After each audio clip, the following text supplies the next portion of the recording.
I watched her face carefully as I handed over the designer wallet, its leather soft and luxurious against my trembling fingers.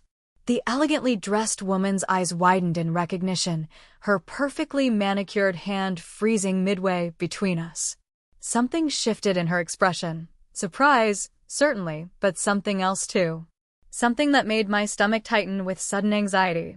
"You found this?" she asked, her voice soft but carrying an unmistakable weight of authority. "And you brought it all the way here?" The cafe around us seemed to fade away as our eyes locked. In that moment, I realized I had stumbled into something far more significant than returning a lost item. The tension between us was palpable, electric with unspoken implications. But to understand how I got here, we need to go back to the day it all began. My name is Mia Chin, and invisibility had always been my superpower. Not the cool kind from comic books, just the ordinary kind where people's eyes slide past you in hallways and professors never quite remember your name. I preferred it that way, honestly. Books made better company than most people, and my small apartment above Mrs. Castillo's garage gave me all the quiet I needed for my studies. That Tuesday started like any other. I wiped down counters at the Daily Grind, the coffee shop where I worked part-time between classes. The morning rush had come and gone, leaving behind the familiar scent of espresso and the gentle hum of the milk steamer. "Earth to Mia," said Jake, snapping his fingers near my face. "Table 3 needs clearing." I nodded, tucking a strand of hair behind my ear as I grabbed a rag. Jake wasn't unkind, exactly, just impatient with my tendency to drift into daydreams. He was the kind of person who commanded attention effortlessly, something I'd never understood how to do. The rest of my shift passed in the usual blur of coffee orders and textbook readings during lulls.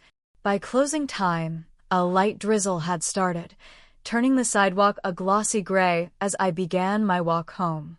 That's when I saw it, a splash of burgundy against the wet concrete, partially hidden beneath a bench at the bus stop. I might have walked past it entirely if not for the way the streetlight caught its gold clasp. A wallet. And not just any wallet. This was clearly expensive, the kind of thing I'd only seen in magazine ads. I glanced around, but the street was empty. Hesitantly, I picked it up, feeling the butter-soft leather between my fingers. It was heavier than I expected. Opening it felt invasive, but necessary. Inside, I found several credit cards, all bearing the name Evelyn Harrington, along with nearly $500 in cash. My heart raced. That was almost half my rent. For one shameful moment, I considered the possibilities. No one had seen me find it. No one would know.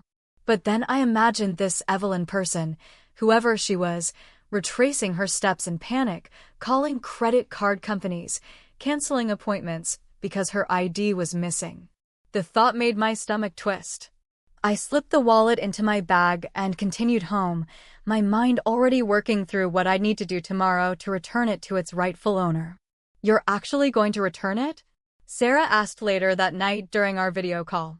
My best friend since high school, Sarah was everything I wasn't. Bold, outspoken, confident. "I mean, obviously you should, but most people wouldn't." "What else would I do with it?"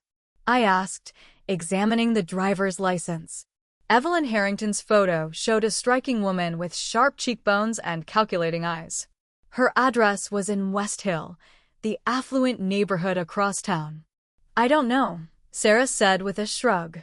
"Consider it a karmic bonus? That's like designer everything in there." "I'd never be able to sleep," I admitted. "I'm going to return it tomorrow after my morning class." Sarah's face softened. "That's why I love you, Mia. Heart of gold. Just be careful, okay?"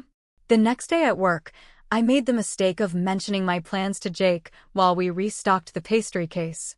"You're returning a wallet full of cash to West Hill?" He laughed, shaking his head. "They probably won't even say thank you. Those people think the rest of us exist to serve them."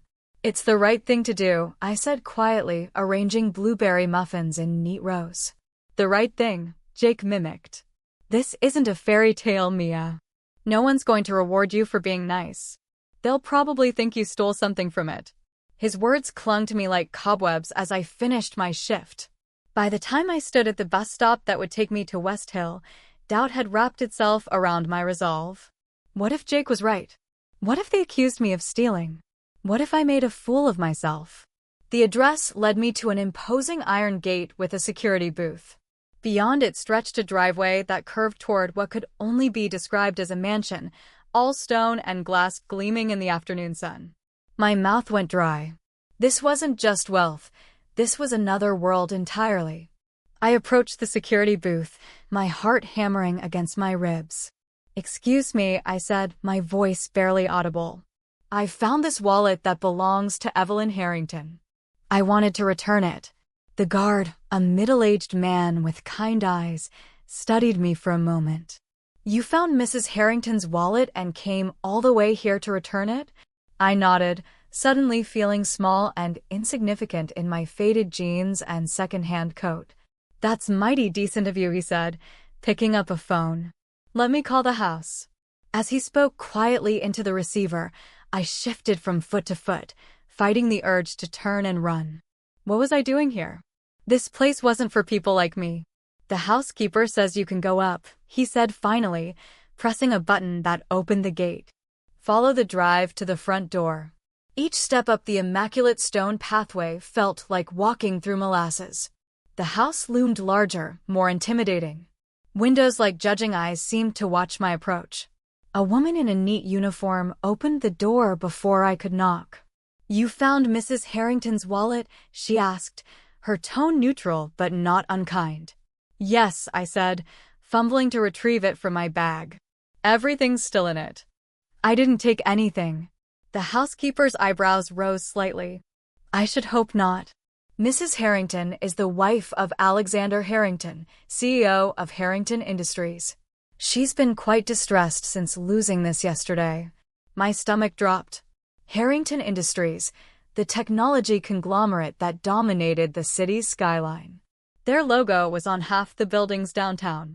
I was standing in the home of one of the most powerful families in the state. "Mrs. Harrington isn't home at the moment," the housekeeper continued, "but I can take the wallet and ensure she gets it." I hesitated, suddenly reluctant to part with it. After coming all this way, facing my fears, I felt an inexplicable need to complete the task personally. Could I? Would it be possible to give it to her myself? "I don't mind waiting or coming back."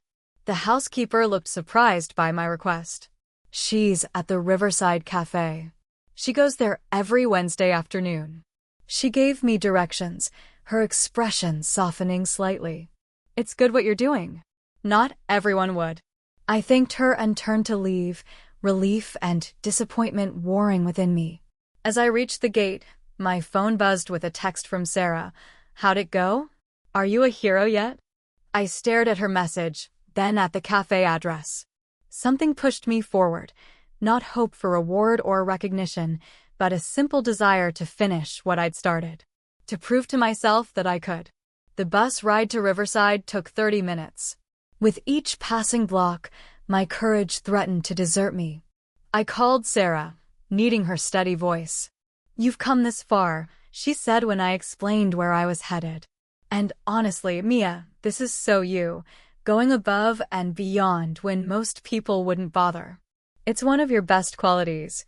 Her words gave me strength as I stepped off the bus and spotted the cafe, an elegant establishment with outdoor seating overlooking the river.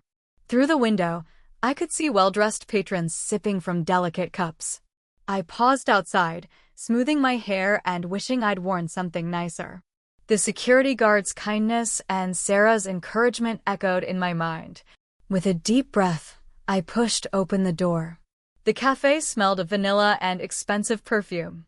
Soft classical music played overhead as I scanned the room, trying to match the face from the driver's license to the actual person. And then I saw her, seated alone by the window, staring absently at the river beyond. In person, Evelyn Harrington was even more striking than her photo suggested. Her dark hair fell in perfect waves around her shoulders, and her posture spoke of confidence and privilege. Yet something in her expression seemed distant, almost melancholy. My feet felt leaden as I approached her table. "Excuse me," I said, my voice barely audible over the cafe's ambient noise. "Mrs. Harrington?" She looked up, her gaze sharp and assessing. "Yes." I reached into my bag with trembling fingers and withdrew the wallet. "I found this yesterday. I believe it's yours." Her eyes widened in recognition, her perfectly manicured hand freezing midway between us. Something shifted in her expression. Surprise, certainly, but something else too.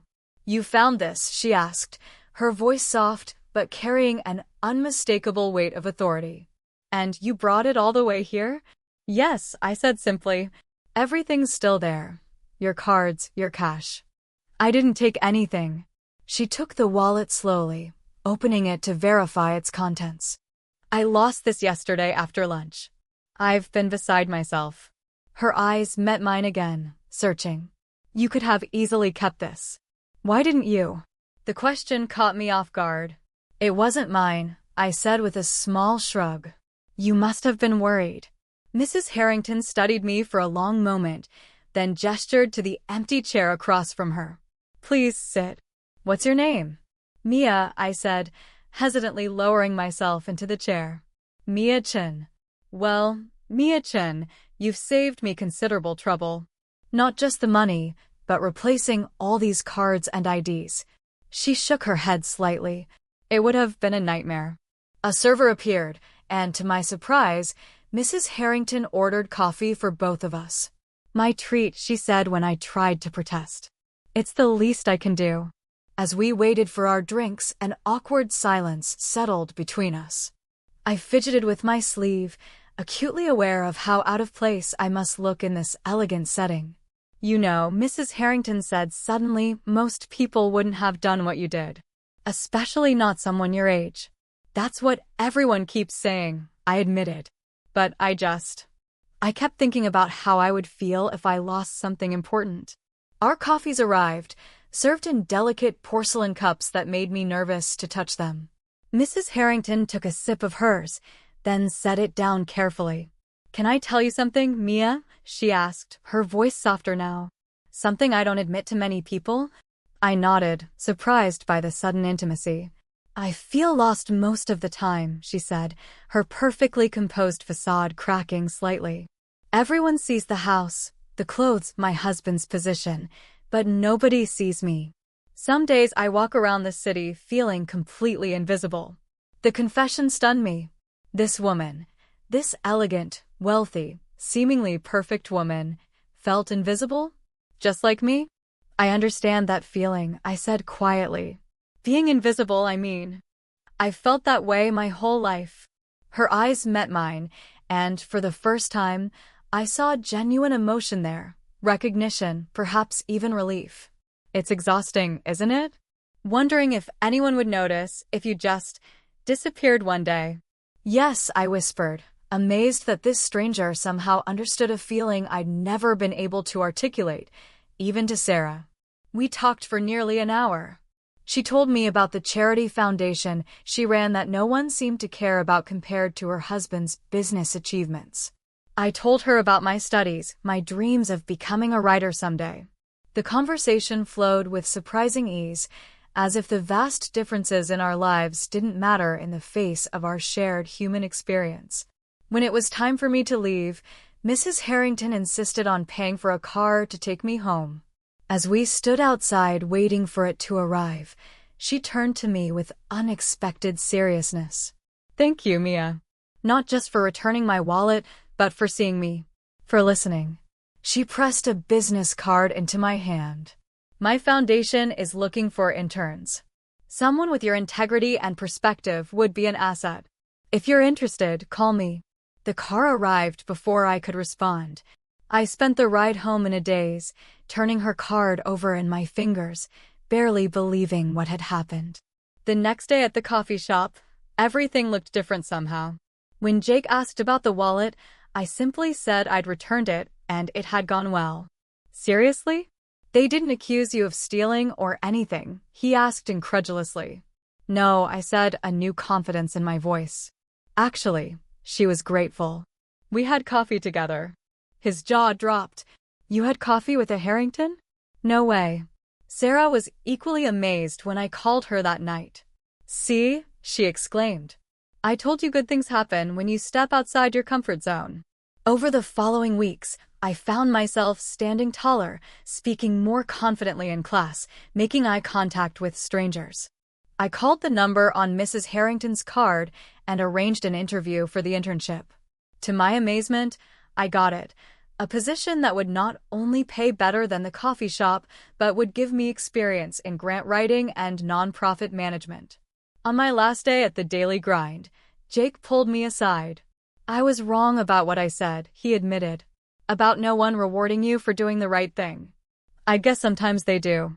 I smiled, thinking about everything that had changed since finding that wallet. It wasn't about the reward, I told him honestly. But I learned something important. Everyone feels invisible sometimes, even people who seem to have everything.